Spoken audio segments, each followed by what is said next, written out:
लेकिन इसके अलावा कुछ ऐसे स्टॉक्स भी हैं, जैसे मैंने आईटीसी का भी जिक्र किया था, अपने 2015 के हाई से 20% तक करेक्ट हो चुका है। लेकिन इसके अलावा इनफैक्ट यहां से सीधे रुक करेंगे जी बिजनेस की एक्सक्लूसिव खबर का।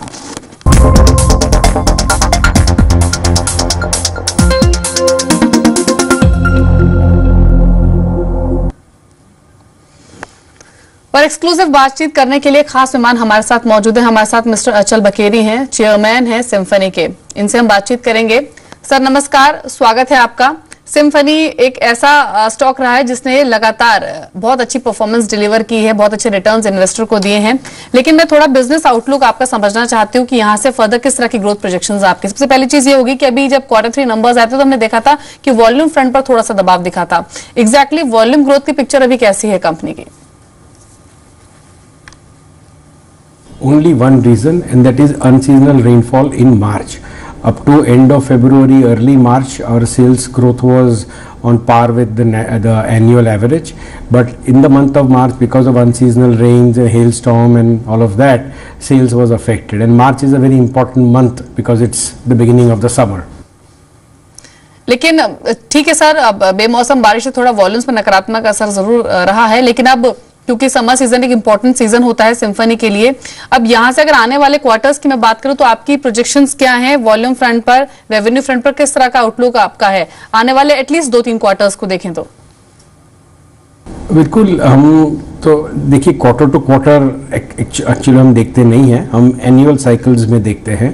तो अगर ये एनुअल जो साइकिल है, जो हमारा फिस्कल ईयर है जून में जो ख़त्म होगा, उसमें we are fairly confident that we should end the year with a growth of volume growth of 20 to 25%। जी, तो 20-25% तक के वॉल्यूम ग्रोथ आप प्रोजेक्ट कर रहे हैं। लेकिन सर बहुत सारे ऐसे मुद्दे हैं जो कि एक ब्रॉडर जिनका इम्पैक्ट आता है। मैं यहाँ पर जीएसटी का इंस्टेंस पुट करना चाहती हूँ। हालांकि काफी डेवलपमेंट जीएसटी के फ्रंट पर हुई है और पूरी जो सरकार है वो आश्वस्त है कि 1 अप्रैल 2016 से वो जीएसटी को लागू करने में कामयाब रहेगी। लेकिन जीएसटी के मायने आपके लिए या फिर जिस सेक्टर को आप बिलोंग करते हो उसके लिए क्या है? आपने जो कहा वो बिल्कुल सही कहा।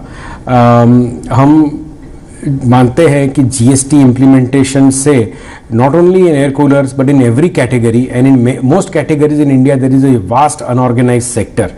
तो with GST implementation revenue leakage कम होगा गवर्नमेंट का और लेवल प्लेइंग फील्ड बनेगा। तो जो ये अनऑर्गेनाइज सेक्टर जो अभी कुछ भी टैक्स पे नहीं करते हैं और हमारी जैसी कंपनी जो ऑर्गेनाइज सेक्टर में हम ज़्यादा टैक्स पे करते हैं, तो इसके बीच में जो गैप है प्रोडक्ट का, मार्केट में जो प्राइसिंग का गैप है, वो गैप काफ़ी हद तक ब्रिज हो जाएगा।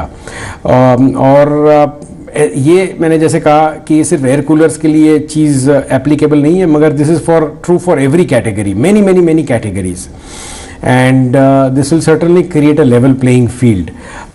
जी, साथ ही मिस्टर बकेरी, अगर मैं कंपनी के प्रोडक्ट पोर्टफोलियो की बात करूं तो क्या इसको और एनहांस करने की आपको योजना बना रहे हैं? कुछ नए प्रोडक्ट्स ऐड करने के आने वाले क्वार्टर्स में आपकी कोई सोच हो, या फिर हाई वैल्यू प्रोडक्ट्स पर भी कुछ फोकस करेंगे आगे चल के?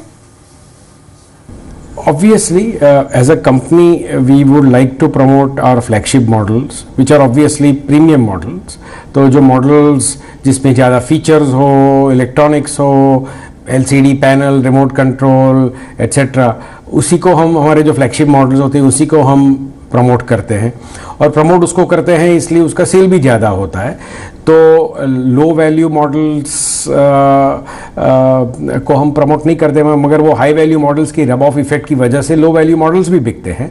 But certainly there is at least as far as Symphony is concern, there is a shift towards higher value models.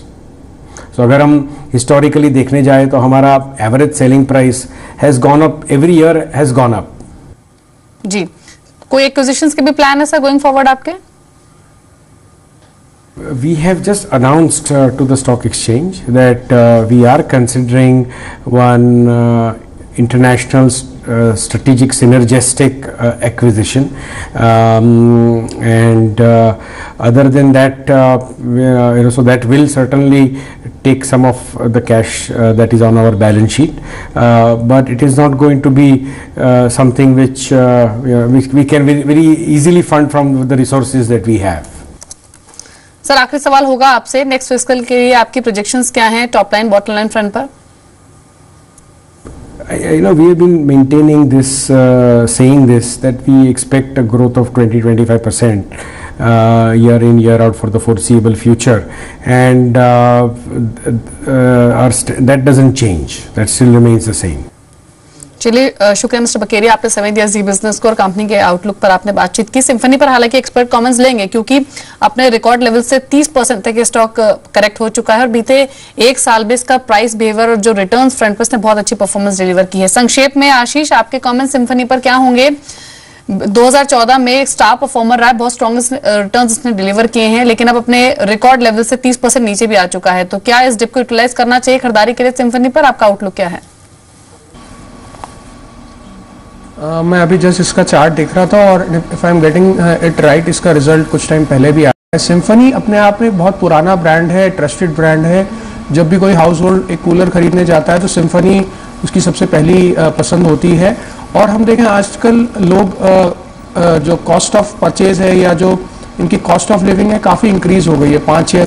जी जी जी जी, तो सिम्फनी पर व्यू पॉजिटिव है आशीष का। अभी 4.5% की बढ़त के साथ 2317 के लेवल पर कामकाज कर रहा है। लेकिन यहाँ से रुक करेंगे जी बिजनेस की एक और एक्सक्लूसिव खबर का।